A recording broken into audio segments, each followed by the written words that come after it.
Hello, it's me Mahmuda. চলো আমরা কিছু ইজি ফ্লাওয়ার আর্ট করি। প্রথম আমরা 3 সাইডে কিছু টিপ লাগিয়ে নিব। এটা কি ফুল আর্ট করছে আমার সঠিক জানা নেই, মাথায় আসলেও তাই আর্ট বা পেন্টিং করে ফেললাম। জানি না তোমাদের কাছে কেমন লাগবে, যদি ভালো লাগে তাহলে কমেন্টে জানিয়ে যেও, খারাপ লাগলেও কমেন্টে জানিয়েছি। একটা কমেন্ট করে বলে দিও কেমন লেগেছে। আমার আর্ট করতে ভালো লাগে তাই চেষ্টা করলাম। চেষ্টা করতে করতে ইনশাআল্লাহ একদিন ঠিক হয়ে যাবে। চেষ্টা না করলে শিখবো কি করে? চেষ্টা করব, তারপরেই তো শিখব। প্রথম আমরা এটাকে ড্র করে নিয়েছি, দেন হোয়াইট কালার দিয়ে বর্ডারগুলোকে ড্র করে নিয়েছি এবং মাঝখানে একটু পিঙ্ক কালারও দিয়েছি। তোমরা লাইক, কমেন্ট অ্যান্ড সাবস্ক্রাইব করে আমার পাশে থেকো আমার নতুন নতুন আর্ট ভিডিওগুলো দেখার জন্য, এবং মাঝে মাঝে লাইফস্টাইল টাইপের বা ব্লগিং টাইপের ভিডিও দেখার জন্য চ্যানেলটাকে অবশ্যই সাবস্ক্রাইব করে রেখো।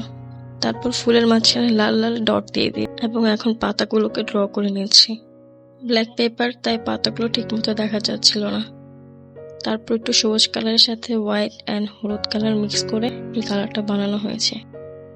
কলম দিয়ে পাতার উপরগুলো ঠিকমতো আর্ট করে দিচ্ছি যাতে পাতাটা ঠিকমতো বোঝা যায়। আশা করি ফুলগুলো মোটামুটি দেখতে ভালো হয়েছে।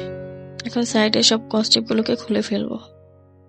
খুলতে গিয়ে পেপারটা সাইড দিয়ে ছিঁড়ে যাচ্ছিল, কিন্তু কোনো সমস্যা নেই। আর এটা হচ্ছে final look. Thank you for watching.